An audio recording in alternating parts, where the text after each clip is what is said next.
안녕하세요.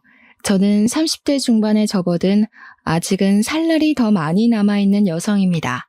저에게 몇 개월 전에 일어난 아주 기가 막힌 일이 있어서 한번 풀어보려 사연을 올려보게 되었습니다. 제 인생에 정말 큰 사건이기도 하고 황당한 일이기도 해서 어딘가에 속 시원하게 한번 털어놓고 싶었는데 이런 채널이 있을 줄이야 꿈에도 몰랐습니다. 제가 지금 또 과거의 일을 떠올리니 흥분한 상태이기도 해서 두서없이 내용이 이어질 수도 있기에 양해를 좀 부탁드리겠습니다. 그만큼 저에게는 제 인생의 가장 큰 굴곡이자 큰 사건이었거든요. 그럼 지금부터 제 인생의 가장 큰 사건 한번 시원하게 풀어보도록 하겠습니다. 저에게는 3살이 어린 여동생이 하나 있는데 제 동생에게는 청각장애가 있습니다. 소리를 듣는 세포 자체에 문제가 있어 태어났을 때부터 청각 쪽으로 장애가 있었고 꾸준히 치료와 훈련을 통해 말은 어눌하게 할 수 있는 정도입니다. 우리 아버지의 사업이 인도네시아 쪽에서 남부럽지 않게 먹고 살 만큼 굴러가고 있었던 덕에 그 비싼 치료를 꾸준히 받을 수 있었습니다. 그래서 제 동생에게 청각 장애가 있다는 걸 태어났을 때부터 인지하고 언어 치료와 행동 치료 같은 훈련을 받을 수 있었습니다. 지금이야 언어 치료와 행동 치료가 꽤 많은 센터에서 운영 중이기도 하고 예약만 잘하면 어렵지 않게 받을 수 있는 치료이지만 제가 어린 시절에는 아니었습니다. 각고의 노력 끝에 선생님을 찾아 만나게 되었고 들리진 않지만 입모양을 보고도 대략적인 대화를 따라올 수 있을 만큼의 훈련을 하게 되었습니다. 저희 가족은 당연히 동생과 함께 수화를 배웠고 집에서는 수화를 통해서 이야기를 하고 있습니다. 기술의 발전으로 인공 와우 수술이라 하여 청각 장애가 있는 친구들에게 소리를 듣게 하는 기계도 나와 있긴 하지만 우리 동생은 세포 자체의 문제라 소용이 없다고 하더군요. 몇 번이나 해외로도 국내로도 알아봤지만 수술이 불가하다 하여 가족들은 수화를 하거나 입모양을 크게 벌리며 동생이 알아볼 수 있게 말을 하는 버릇이 있습니다. 장애라는 게 사람의 마음을 파먹기도 하지만 우리 가족은 있는 그대로의 동생을 받아들이고 있고 서로를 잘 보살피며 화목하게 살고 있었습니다. 학창 시절에도 동생을 괴롭히는 아이들을 항상 혼내며 동생을 보살폈고요. 동생이 수업을 잘 따라갈 수 있도록 제가 옆에서 많이 도와주었습니다. 당연히 우리 자매의 우애가 돈독할 수밖에 없었습니다. 거기다가 동생이 청각장애가 있기 때문에 뒤에서 뒷말을 하는 못된 아이들도 많이 있었기에 저는 그런 동생을 위한 슈퍼우먼이 되어야 했습니다. 다행히 학교가 같은 재단에 있어 초중고를 동생과 같은 학교에서 보내긴 했지만 제가 대학생이 되어 먼저 대학에 진학을 하게 되면서 떨어지게 되었습니다. 동생이 고등학생이 되던 날 어찌나 마음이 떨리고 나 없이도 잘 버틸 수 있을지 걱정이 되던지 물가에 내놓은 아이 같은 마음이 들었더랬죠. 아무튼 제가 대학생이 되어 학교를 다니는 동안 우리 동생은 저 없는 학교에서 꽤 많은 상처를 받았다고 하더라고요. 청각 장애가 있는 동생을 꾸준히 괴롭히던 아이들 때문에 동생은 학교는 겨우겨우 졸업을 했지만 사람을 만나는 것을 두려워하게 되었습니다. 저는 그런 동생을 보살피며 취업까지 성공을 하였고 사회인이 되고 나니 정말 너무너무 바쁘더군요. 동생과 항상 주말이면 같이 시간을 보내곤 했었는데 제 일이 너무 바빠지니 주말에는 잠만 퍼질러 자기에도 바빴습니다. 매일같이 이어지는 야근에 초과 업무에 동생이 파김치가 된 저를 보고 주말에 나가 놀자는 말을 하지도 못하더라고요. 저는 매일같이 늘어지는 다크서클을 감추지도 못한 채 집에서 밥 먹고 자고만 반복을 했습니다. 하지만 그런 시간이 반복이 되더라도 저에게 새로운 사랑이 찾아오는 걸 막아내진 못했죠. 매일같이 회사에서 초과 근무를 하다 보니 같은 회사 입사 동기와 자주 마주치게 되었고 업무적인 이야기를 나누다가 사적인 이야기도 나누게 되었습니다. 서로에게 호감을 가지게 되다가 서서히 눈이 맞아버린 것이었습니다. 당연히 사내 연애였기에 회사 사람들 몰래 비밀 연애를 하게 되었습니다. 남자친구가 생겼으니 주말에 데이트를 하러 나가곤 했는데 그때마다 동생에게 이런저런 핑계를 대는 게 미안하기도 했습니다. 그러던 어느 날 동생이 저에게 가고 싶은 카페가 있다고 말을 걸어오더라고요. 남자친구와 데이트를 하느라 동생을 잘 챙기지 못했기에 미안한 마음이 있던 찰나 동생이 가고 싶다던 곳이 제가 남자친구를 만나기로 한 동네와 가깝더라고요. 동생이 마음에 걸려 남자친구에게 넌지시 물어보니까 같이 만나도 좋다는 대답이 돌아왔습니다. 남자친구에게 미리 언지를 해뒀죠. 내 동생에게는 청각장애가 있어서 의사소통이 조금 힘들 수도 있다. 하지만 입모양을 천천히 보여주면 말은 통한다고요. 제 남자친구는 제 동생에게 청각장애가 있다는 걸 몰랐던 터라 조금 놀라기는 했습니다만 자기가 노력해서 의사소통을 해보겠다고 하더라고요. 아무튼 그날 만나서 같이 미술관에 가서 보고 싶었던 전시회 하나를 보고 동생이 먹고 싶어 했던 파스타도 먹고 가보고 싶다고 했던 카페까지 갔습니다. 제 동생이 청각장애로 인해서 새로운 사람 만나는 걸 별로 좋아하지도 않고 소극적인 성격인데도 이상하게 제 남자친구랑은 잘 어울리더라고요. 둘이 취향이 비슷한 건지 짝짝꿍도 잘 맞아서 저 없이도 손짓 발짓 해가면서 대화도 하고 하더라고요. 제 남자친구가 저에게 부탁하지 않고 스스로 대화하려고 노력하는 모습을 보고 조금 달리 보이기 시작했습니다. 그 이후로 동생이 가끔 형부 만날 때 나도 껴주면 안 돼? 하고 물어봤는데 저는 솔직히 좀 마음이 그렇더라고요. 제 남자친구가 불편해할지도 모르는 일이고 그래서 남자친구에게 먼저 양해를 구하며 물어보니까 자기는 정말 좋다고 같이 보자고 하더라고요.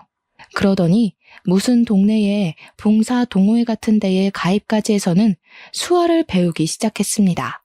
저도 모르고 있다가 무슨 유튜브 같은 걸 보고 있길래 뭘 보나 했더니 수화 동작을 배우는 영상이더라고요. 저랑 동생이랑 수화로 대화를 하는 게 멋있어 보였다면서 자기도 그렇게 대화를 나눠보고 싶다고 하더라고요. 그 뒤로 제 남자친구는 정말 각고의 노력을 했고 어설프게 수화를 하며 동생과 대화를 시작했습니다. 제 동생 또한 그런 남자친구의 행동에 감동을 받았는지 둘이 둘도 없는 친구가 되었습니다. 저를 빼놓고 수화로 비밀 대화를 나누는 지경까지 이르렀고 저와 남자친구가 휴가를 맞춰서 여행이라도 가면 둘이 거기서 영상통화를 하며 대화를 하더라고요. 저랑 싸우기라도 한 날이면 영상통화를 켜놓고 이르기까지 하더라니까요. 동생도 제 남자친구 덕분에 집 밖에서 간간히 산책도 나가게 되고 새로운 사람을 만나는 데엔 당연히 주저함이 있긴 하지만 그래도 노력을 해보려고 하더라고요. 혼자 산책 나가는 건 정말 싫어했거든요. 뒤에서 자전거나 오토바이 소리를 못 들어서 위험할 뻔했던 적도 있었고 개가 짖으면서 달려드는데 그걸 몰라서 동네 떠돌이개한테 물린 적도 있었거든요. 제 동생이 또 사람들에게 받은 상처들도 있었고요. 예를 들면 입모양만 봐도 대강 무슨 말을 하는지 다 알 수 있는데 청각장애가 있다고 하니 앞에서 무시하는 말을 하고 그런 거죠. 얼굴은 예쁘장하게 생겨서 귀머거리냐고 불쌍하다고 하는 말들이요. 동생이 입모양으로 다 알아볼 수 있으니 자연스럽게 의기소침해지고 소극적인 사람으로 변해버린 거죠.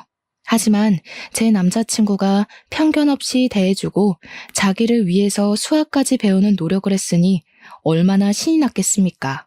거기다가 우리 가족들은 영상통화를 해볼 생각을 하지 않았었는데 남자친구가 나서서 하니까 뭔가 보기가 좋더라고요. 저도 진짜 고마운 마음이 엄청 많이 들었고요.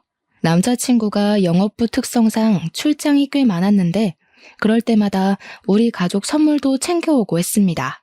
동생을 위해서 따로 준비한 선물들을 보면서 어떻게 이 남자를 싫어할 수 있을까 진짜 진국이다 싶었던 거죠.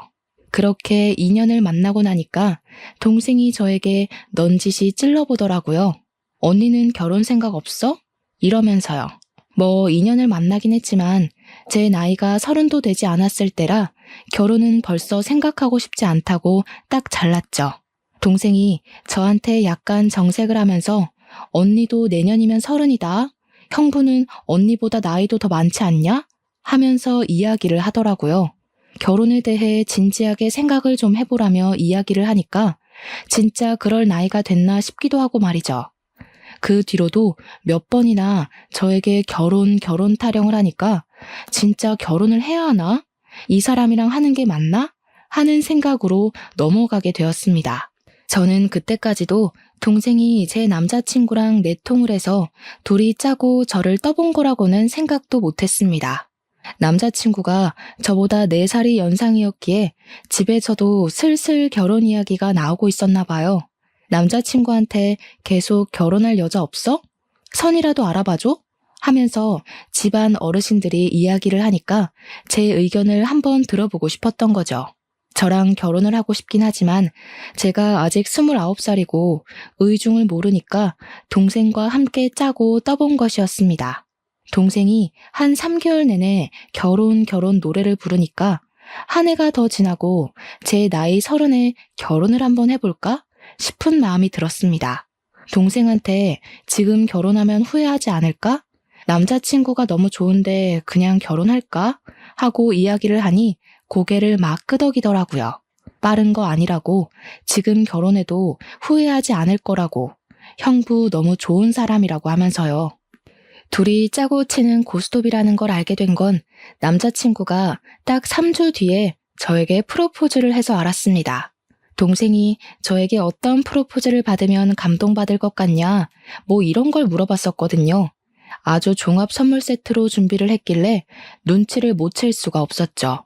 남자친구한테 물어보니까 차일게 걱정돼서 도움을 좀 받았다고 이야기를 하더라고요. 우리 처제가 내 편이라 정말 다행히 하면서 웃는데 그 모습까지 귀여워 보여서 이 남자랑 결혼해도 되겠구나 하는 마음이 들었죠. 프로포즈를 수락하고 우리 집에 인사를 드리러 남자친구가 오기로 했는데 그날 점심부터 동생이 막 부산스럽게 준비를 하더라고요. 형부 될 사람이 정말 좋은 사람이라고 부모님께 막 나서서 이야기를 하는데 그런 애가 아닌데 칭찬을 하니까 부모님도 좀 놀라시고요. 제 동생이 가족 이외의 사람에게 이렇게까지 정을 붙이고 마음을 털어놓은 적이 없는 애라 놀라실 만도 하셨겠죠. 부모님께서는 우리 집은 인성됨됨이만 잘 잡혀있으면 만사 오케이라고 하시면서 본 적도 없는 남자친구가 마음에 든다고 하셨습니다. 또 제 남자친구가 넉살이 워낙 좋은 사람이라 오자마자 큰절부터 올리고 밥도 고봉밥으로 2그릇이나 먹었습니다. 대화하는 내내 분위기를 얼마나 익살스럽게 잘 이끌고 가던지 저희 부모님도 푹 빠지셨죠. 거기다가 저희 아버지와 술을 한잔하는데 둘이 죽이 너무 잘 맞는 거예요. 둘 다 만취해서 노래방 가자 하더니 정말 온 가족 다 끌고 노래방 가서 신명나게 놀았습니다. 제 동생은 들리지도 않는데도 혼자 탬버린 들고 춤까지 추더라니까요. 진짜 한 6개월치 웃을 거 그날 하루에 다 웃었다고 해도 과언이 아니었습니다. 아무튼 그날 우리 집에서 인사도 잘 드렸고 저도 예비시댁에 방문을 해서 인사를 드리기로 했는데 그제야 남자친구가 이야기를 털어놓더라고요. 사실 그동안 숨기려고 했던 건 아닌데 말하지 못한 게 있다면서 예비시댁의 집안 사정에 대해 이야기를 하기 시작했어요. 남자친구가 어릴 때 아버지께서 돌아가시고 집안의 가장 노릇을 쭉 해왔다고 하더라고요.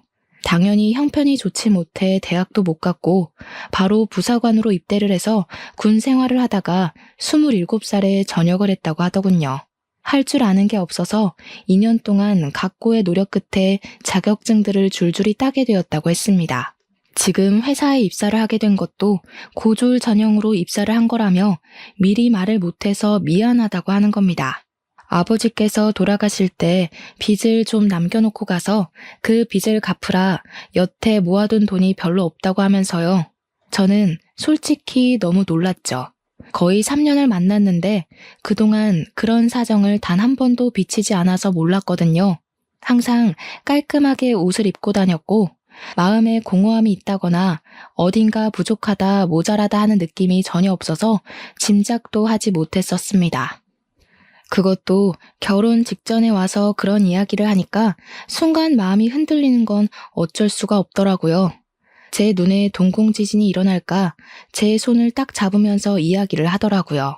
자기가 15년 동안 빚을 갚았다고, 고등학교 2학년 때부터 아르바이트를 해서 돈을 벌었다고요. 생활력 하나는 남들과 비교도 할 수 없게 좋고 무슨 일이 있어도 절대 굶길 일 없을 거라고 했습니다. 빚도 다 갚았고 집안에 돈을 퍼줘야 하는 것도 절대 아니니까 걱정하지 말라고요. 단지 집으로 인사를 드리러 갈 텐데 집이 많이 낡아서 보이는 게 전부가 아니라는 말을 하고 싶었대요. 아버지께서 돌아가시기 전에 남겨주신 집이라 차마 처분도 못하고 그 낡은 데서 온 가족이 살았다고요. 가족들의 소중한 추억이 담겨있는 집이라 상속 포기도 하지 못하고 돈을 다 갚을 수밖에 없었다며 덧붙였습니다. 저희 집이 아무래도 넉넉한 집안이다 보니 돈이 없는 사람과 결혼한다는 게 고된 일이라는 생각은 별로 하지 못했어요. 그런 거 있잖아요. 어차피 내가 돈이 있으니 내가 더 준비하면 된다는 안일한 생각을 했다고나 할까요? 남자친구, 그러니까 예비신랑의 꾸준한 설득 끝에 예비시댁에 방문을 하기로 결정을 내렸습니다. 양손 무겁게 가라는 부모님의 말에 선물을 잔뜩 준비해서 예비시댁에 방문을 했는데 조금 놀랍긴 하더라고요. 벽지에는 곰팡이가 죄다 쓸어 있었고 문 경첩은 뜯어져 나가서 문이 덜렁덜렁 붙어있는 수준이었습니다. 현관문에 옛날 빌라처럼 철문으로 되어 있었는데 누가 발로 찬 건지 망치질을 한 건지 우글우글 찌그러져 있었고요. 제가 찌그러진 문을 바라보고 있으니까 예비 시모가 다가와서는 어휴 저걸 고친다는 걸 여태까지 까먹었다고 하시면서 멋쩍게 이야기를 하시더라고요. 예전에 빚쟁이들이 문 열라고 하도 발로 차서 저렇게 됐다고 웃으면서 이야기를 하시는데 저는 속으로 시겁했죠 뭐. 어떻게 발로 차면 문이 저 모양이 되나 싶을 정도로 찌그러져 있었거든요.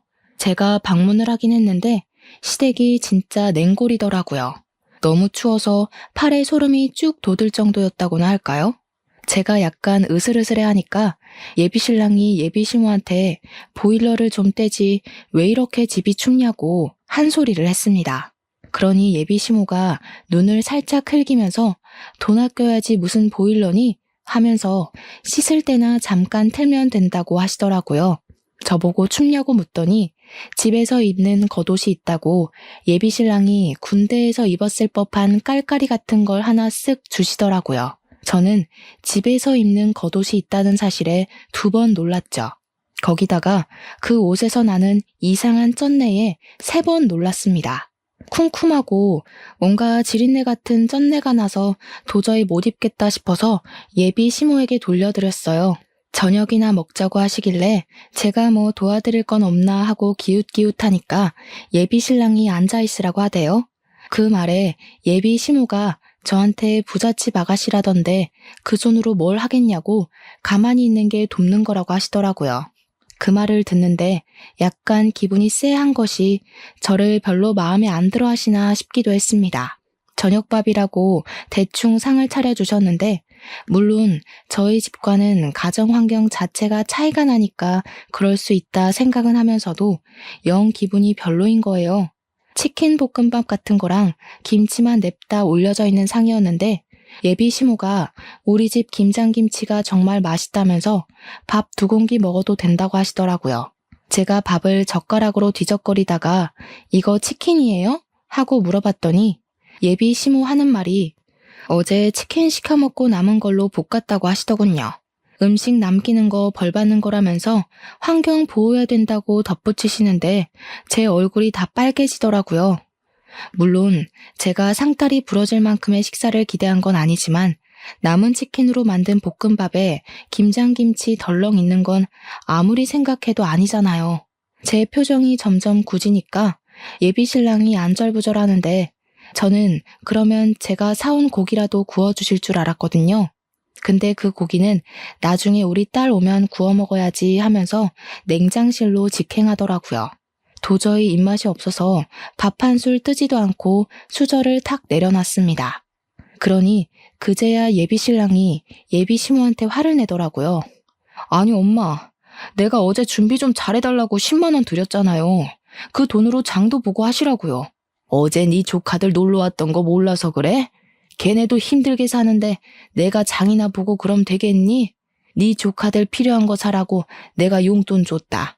예비 신랑이 아니 그 돈을 그렇게 쓰면 어떡하냐 하면서 이야기를 하는데 대뜸 저한테 화살이 돌아오더라고요. 예비 시모가 저를 딱 보면서 말을 이어가셨습니다. 나한테 딸이 하나 있는데 우리 마지야 마지. 걔가 어릴 때 시집 가서 애들도 좀 크고 그러거든. 걔네도 고생하는데 돈은 없고 아무튼 학원 가야 하는데 돈 없다 난리를 쳐서 내가 용돈 좀 줬어. 아직 결혼도 안 한 사이에 서운하거나 뭐 그런 거 아니지? 그 자리에서 제가 어떻게 서운해요 하겠습니까? 막말로 그건 서운한 게 아니라 저에 대한 예의가 없는 거라고 생각했어요. 손님 불러다 놓고 치킨 볶음밥에 김장김치라니 기가 차서 원. 제가 그냥 아무 소리 안 하고 가만히 있으니까 예비 시모도 좀 민망했는지 그래 뭐 아가씨 돈도 아닌데 하고 넘어가시더라고요. 그 말에 기가 막혀서 표정만 더 굳어버렸습니다. 그렇게 찜찜한 자리를 뒤로하고 나왔는데 고민이 엄청나게 되더라고요. 우리 집에서는 이만한 남자 없다, 빨리 결혼해라 하는데 시댁 분위기는 세상에서 가장 구질구질한 느낌이고 그런데 또 한편으로는 결혼해서 시댁 식구들 만나봐야 1년에 몇 번이나 보겠나 싶기도 하고 그래서 결혼 준비를 시작하게 되었습니다. 이제 와서 결혼 못하겠다. 너랑 나랑 집안 차이가 너무 심하다 하기에는 시간이 너무 흘러버린 탓도 있었고요. 결혼을 하기로 하고 청첩장도 다 찍고 집을 구하러 다니는데 신혼부부 전세자금 대출 이자율이 생각보다 너무 높았습니다. 예비 신랑이나 저나 둘 다 기본소득 이상으로 벌고 있어서 그런지 혜택 받을 수 있는 게 거의 없었습니다. 거기다가 아버지 사업체까지 있으니 더 그런 거예요. 결국 제가 골머리를 썩으니까 아버지께서 눈치를 채시고 먼저 말을 해주셨습니다. 사실 제가 동생에게만 슬쩍 이야기를 했는데 동생이 아버지께 이야기를 했더라고요. 언니가 집 때문에 고민이 많아 보인다고요. 아버지께서 저한테 집을 해주시겠다고 그러니 너무 대출 받는 거에 신경 쓰지 말라고 해주셨습니다. 저야 너무나도 감사했죠. 제일 중요한 집 문제가 해결되고 나니까 알턴 일을 뺀 기분이었습니다. 집 대출만 안 받아도 솔직히 한 달 생활비에서 엄청난 차이를 보이니까요. 그렇게 모든 준비가 끝나고 결혼식 날이 왔는데 저는 신부 대기실에 내내 있느라 동생에게 무슨 일이 생겼는지 알 수가 없었죠. 근데 신부 대기실에 찾아온 동생의 낯빛이 너무 안 좋더라고요. 그래서 무슨 일 있었냐고 물어보니까 동생이 고개를 절레절레 젓더라고요. 근데 이 언니들의 감이라는 게 있으니까 동생에게 뭔가 있는데 숨기고 있다는 느낌을 세게 받았습니다. 저한테 결혼식 잘하라고 수화로 말을 하길래 저도 알겠다고 대답을 하고 있는데 신우가 신부 대기실에 들어오더라고요. 저희 자매가 수화로 이야기를 하고 있으니까 갑자기 어머 하더니 옳게 지금 동생 장에 있는 거 티내는 거야? 하더라고요.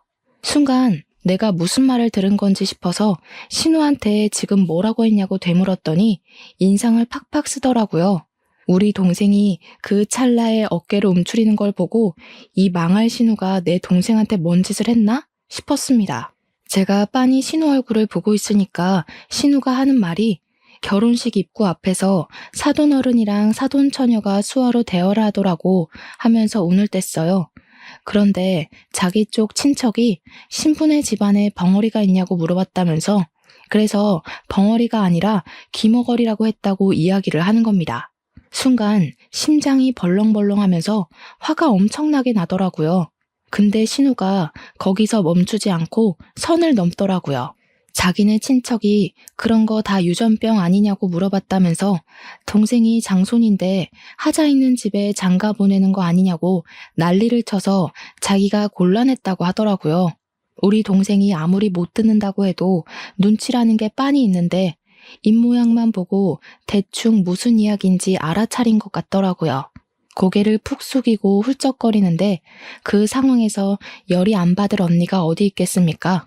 웨딩 드레스를 입고 있다는 것도 까먹고 벌떡 일어나서 신우 머리채를 확 잡아버렸죠.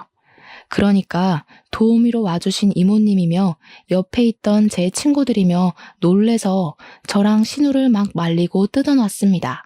제가 씩씩거리면서 머리가 다 헝클어진 신우를 향해 소리를 질렀습니다. 지금 그게 내 앞에서 할 말이에요? 유전병이 어쩌고 어째? 지금 말 다 했어? 결혼식장에 와서 축하해주기 바쁠 텐데 별 걱정을 다 하네 진짜. 나 기분 나빠서 결혼식 못하겠으니까 당장 가서 결혼식 취소됐다고 해요. 그러니 신우가 화들짝 놀라서 아니 뭐 그렇게까지 말을 하고 그러냐고 제 동생한테 내가 미안해 하는 거예요. 그 형식적인 사과에 화가 나서 지금 신우가 한 짓을 생각해보라고 내가 이 결혼식을 내 발로 들어가게 생겼냐고 하면서 소리를 질렀죠. 제가 신우 머리채를 잡았다는 게 신랑 귀에도 들어갔는지 신랑이 막 뛰어들어오면서 무슨 일이야? 왜 그래? 하더라고요. 도저히 분이 풀리지가 않아서 너네 친척들이며 너네 누나며 할 것 없이 내 동생 보고 기머거리니 벙어리니 유전병이니 정신 나간 소리 하더라 했습니다. 내가 지금 이 말을 듣고도 결혼식장에 들어가는 게 맞겠냐고 나 결혼 안 하겠다고 하니까 신랑이 신우 째려보면서 누나 하더라고요. 어떻게 사람이 그런 소리를 아무렇지 않게 하냐고 신우가 내 눈앞에 있으면 결혼식 안 하겠다고 했죠. 그 말에 신우가 놀래서 지금 동생 결혼식장에서 자기를 쫓아내는 거냐고 그런 말도 못해? 내가 못할 말했어? 하길래 또 열받아서 성큼성큼 갔어요. 머리채를 쥐어잡으려고 하니까 신우가 놀래서 피하더라고요. 신랑이 신우 보고 동생 결혼식 망하게 생겼는데 자존심 부릴 일이 남았냐면서 신우를 쫓아냈습니다. 진짜로 신우는 저희 결혼식장에 못 들어왔어요. 제가 신우 있으면 결혼 안 하겠다고 하고 대기실에 눌러 앉아버렸거든요. 신우 쫓아낸 거 확인하고 나서야 식이 시작이 되었고 찜찜한 마음은 그대로 제가 떠안게 되었죠 뭐. 결혼식이 끝나고 신혼여행길에 오르는데 제가 기분이 영 안 풀려서 동생한테 이야기를 했어요. 절대로 그런 이야기에 마음 쓰지 말라고. 못 배워먹은 인간들이 하는 말 귀담아 듣지 말라고 했죠. 그러고 비행기를 탔는데 남편이 저한테 그러는 거예요. 못 배워먹은 인간들이라고 한 거 사과하라고요. 제 남편이 대학을 못 나왔다고 했잖아요. 그래서 그런지 공부에 대한 자격지심을 좀 부리긴 했어요. 고졸 전형이랑 대졸 전형이랑 연봉 차이가 좀 있거든요. 남편이 영업부라 실적은 괜찮은데 기본급에서 차이가 나니까 대졸 전형자들이랑 크게 월급 차이가 나지 않았거든요. 거기다가 공부를 못해서 대학을 못 간 게 아니라 돈이 없어서 못 간 것이니 그럴 만도 했죠. 하지만 저도 제 동생이 그런 모욕을 당했는데 자존심이 있죠. 어떻게 냅다 사과를 하겠습니까? 저도 의견을 굽히지 않았고 사과는 못하겠다고 했습니다. 둘 다 자존심을 부리다가 신혼여행 가는 비행기 안에서 12시간 내내 아무 말도 안 하고 있었다니까요. 도착해서도 냉기만 폴폴 풍기다가 사과를 안 하면 같이 안 다니겠다고 먼저 선수를 치더라고요. 저도 굽히기 싫어서 너랑 안 다니겠다고 하고는 관광도 따로 다녔습니다. 혼자 며칠을 지내다가 결국 마지막 날이 되고 나서야 타협을 하게 되었죠. 사과를 하거나 그런 건 아니었고 서로 잘못한 거고 서로 기분 나쁜 상태니까 조심하자고 대충 휴전 정도만 한 거죠. 근데 둘 다 서로의 가족에 대해 그렇게 말한 게 앙금으로 남아서 혼인신고를 원래 신혼여행 다녀오면 바로 하기로 했었는데 조금 미루기로 했어요. 남편도 제가 꿋꿋하게 사과를 하지 않고 자존심을 부리니 혼인신고를 미루는데 동의하더라고요. 보통은 신혼여행을 다녀오면 시댁과 친정 인사를 드리러 가잖아요. 근데 결혼식 날 그런 소동이 있었는데 시댁 인간들 얼굴이 보고 싶었겠습니까? 남편도 저랑 별반 다르지 않은 것 같았고요. 그냥 일이 바빠서 인사드리러 갈 시간이 없다고 대충 둘러대고는 저는 우리 집으로 남편은 시댁으로 각자 가서 선물 줄 거 주고 돌아왔습니다. 깨를 볶아도 시원치 않을 신혼기간에 서로 서먹서먹해진 거죠.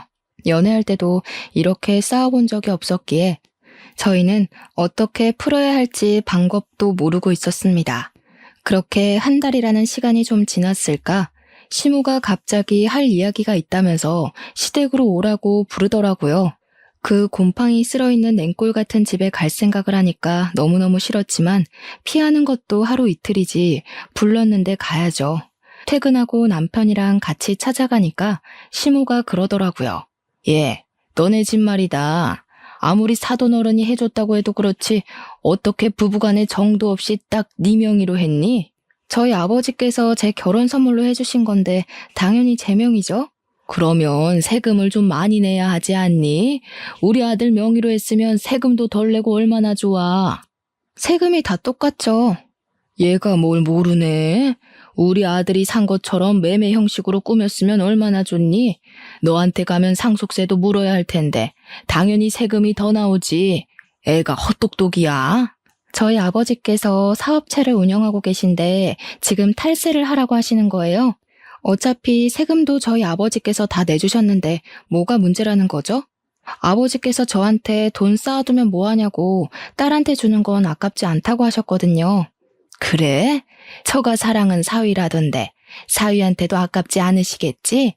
우리 아들 정말 장가 하나는 기가 막히게 갔나 보다. 생각해보니까 사돈네는 전부 딸만 있잖아.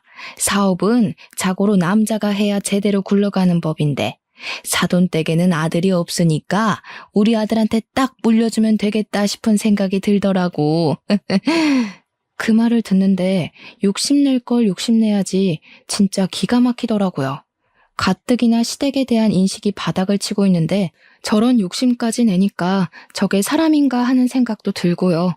결혼한 지 한 달 막 지났는데 왜 남의 집 사업에 관심을 가지고 욕심을 내는지. 저희 아버지께서는 기업은 기업인이 운영해야 한다는 주의셔서요. 가족들에게 승계할 생각 전혀 없으시고요. 나중에 은퇴하실 때 전문 경영인 두실 거래요. 아니 왜? 그 귀한 사업체를 남에게 맡기니? 우리 아들이 얼마나 노력해서 지금 회사 입사했는지 너는 알지?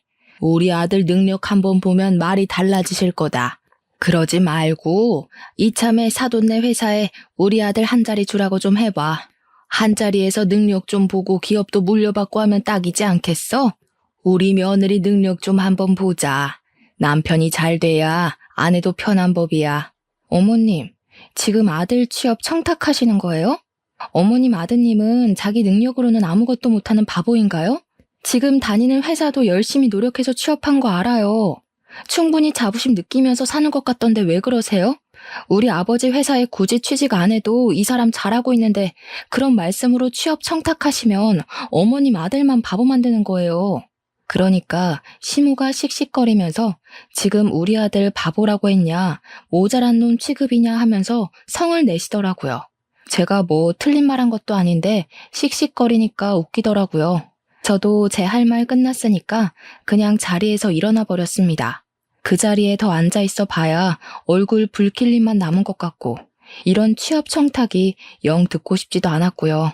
결혼했다고 우리 아버지 사업체까지 자기 몫으로 만들어버리려고 하는 파렴치한 시모 앞에서 하하호호 웃으면서 밥까지 먹었다가는 체할 것 같았거든요. 그래서 가방 들고 나오니까 남편이 뒤따라 나오더니 제 팔을 확 잡아채는데 그 힘이 너무 세서 팔이 빠지는 줄 알았습니다. 제가 당황한 나머지 악소리를 내면서 지금 뭐 하는 거냐고 힘자랑하냐고 한마디 했죠. 그러니까 시모가 저를 보면서 혀를 끌끌 차면서 왜 따박따박 시모한테 말대답을 하거든하면서 한 소리 하는 거예요. 남편은 눈을 크게 뜨고 제가 하는 행동이 잘못됐다는 식으로 바라보고 있고 시모는 뒤에서 구시렁거리고 이것들이 죄다 한패인가 본색을 벌써 드러내는 건가 막 온갖 잡생각들이 머릿속에서 춤을 추더라고요. 제가 못할 만한 것도 아니고 왜 남편 몫이 아닌데 자꾸 욕심을 내는 거냐고 했습니다. 그러니까 남편이 하는 말이 자기가 욕심낸 것도 아니고 아들이 잘 됐으면 하는 부모의 마음인 걸 모르냐고 하더라고요. 제가 아무 소리 안 하니까 남편이 먼저 아 됐어 너랑 무슨 이야기를 하냐 하면서 말을 끝내더라고요. 지금 누가 할 소리를 하는 건지. 연애할 때는 그런 내색 한 번 없더니 결혼하니까 돌변하는 게 무섭더라고요. 이 인간이 결혼하고 나서 진짜 우리 아빠 사업체에 한자리 하고 싶었던 건가 싶어서 소름이 쫙 돋았습니다. 그렇게 냉전이 지속되니까 하루하루 지쳐가면서 내가 왜 이 사람이랑 살아야 하나 싶더라고요. 어차피 혼인신고도 안 했는데 그냥 헤어질까 하는 찰나에 동생에게서 연락이 왔습니다. 자기가 아버지 회사에 출근을 하게 됐다고. 형부 덕분에 기운도 차렸고 새로운 걸 해보고 싶은 마음에 컴퓨터 학원을 다니면서 워드 자격증을 땄대요. 정정당당하게 이력서 넣고 면접 보고 합격해서 출근하게 되었다고 하는데 마음이 다 뭉클하더라고요. 그런 와중에 남편이 저에게 화해 제스처를 보냈고 언제까지 이렇게 말없이 살 거냐고 숨이 막힌다고 하더라고요. 그러면서 서로 오해가 있는 걸 풀었으면 좋겠다고 주말에 같이 캠핑 카라반 같은 걸 예약했다고 거기나 놀러 가자고 하더라고요. 또 남편이 먼저 손을 내미니까 그러자 싶어서 주말에 마트에 가서 장을 보고 카라반에 가기로 했습니다. 원래 캠핑의 묘미는 고기를 구워 먹는 거니까 장을 보는데 남편이 고기를 무슨 2근을 사는 거예요. 둘이 먹을 건데 뭐 이렇게 많이 사는 거냐 하는데 소고기 먹을까? 하면서 한우 비싼 걸 잡더라고요. 원래 캠핑의 묘미는 삼겹의 목살이다 하면서 돼지고기로 골랐죠. 소고기는 숯불에 다 늘어붙거든요. 남편이 너무 과하게 사길래 말리다가 포기하고 장을 봐서 캠핑 카라반으로 갔는데 참나 거기 신우가 떡하니 와 있대요. 저 보자마자 장 많이 봐왔냐고 하는데 진짜 욕이 나오더라고요. 화해 제스처는 개뿔, 신우 식구들 먹일 장만 잔뜩 봐서 강꼴이 된 거죠. 진짜 떨떠름하게 바비큐 준비해서 술까지 차리고 고기를 굽기 시작했는데 제가 아무것도 안 하고 가만히 있었어요. 원래 캠핑 같은 데 가면 남편이 고기 굽잖아요. 제가 상까지 차렸는데 고기까지 구워야 하나 싶었던 거죠. 근데 그걸 보더니 신우가 저한테 공주님이 따로 없다고 비꼬대요. 일부러 못 들은 척하고 무시했죠. 그러니까 신우가 뭐라는 줄 아세요? 그쪽 집안 귀머거리인 거 내가 유전이랬지? 혹시 우리 올케도 내 말이 안 들리나? 그 말을 참고 넘어갈 사람이 과연 몇이나 될까요? 당연히 저도 참지 않았습니다. 결혼식 날 머리 뜯긴 게 부족했나 봐요. 그 주둥아리로 지금 뭐라고 하신 거예요? 뭐? 주둥아리? 제정신이냐? 너 우리 누나한테 그게 무슨 말버릇이야? 올케, 집 좀 산다고 내 동생 너무 무시하는 거 아니야? 고기는 여자가 구워야지. 그리고 소고기도 아니고 삼겹살이 뭐니? 격 떨어지게. 그런데 더 짜증나는 건 심애부였어요. 옆에서 살살 부추기면서 하는 말이 장모님이 그러던데 취업시켜달라던 건 무시하고 귀머거리 동생만 취직했다며? 하면서 자기도 이직하고 싶다는 겁니다. 만년 과장으로 살 수는 없고 어디 이사나 전무자리 좋은 데 있으면 자기랑 저희 남편 취업 좀 시켜달라고요. 열이 뻗쳐서 말로 싸우기를 포기하고 사왔던 돼지고기 2근을 전부 심해부 신우 남편의 얼굴을 향해 던졌습니다. 다들 생고기를 처맞고 깍깍거리는데 저도 씩씩거리면서 할 말 다 했죠. 아줌마는 여자 아니야? 시자 붙었다고 시킬 생각만 하네. 그러지 말고 손수 모범을 좀 보이던가. 그리고 전무나 이사? 아저씨가 할 줄 아는 게 뭐가 있다고 그 자리를 달래? 우리 아빠 회사가 무슨 구멍가게인 줄 알아? 능력이 있어야 뭘 시켜주든지 말든지 하지. 취업 청탁은 누가 하는 건데 지금 누구 보고. 내 동생은 당당하게 이력서 넣고 합격한 거거든? 진짜 살다 이런 개차반의 무식한 인간들 처음 본다. 그러니 남편이 뭐? 무식? 내가 그런 소리 하지 말랬지? 하면서 달려들더라고요. 야, 돈 없어서 대학을 못 갔다고? 웃기지 마. 장학금도 있고 학자금 대출도 있는데 뭔 핑계야. 그냥 네 성적에 그저 그런 대학 가야 하니까 핑계대고 부사관 간 거겠지. 그리고 그 고기 잘 씻어서 먹으면 되지 않겠어? 가족들끼리 두런두런 좋은 시간 보내고 우리는 여기서 갈라섭시다.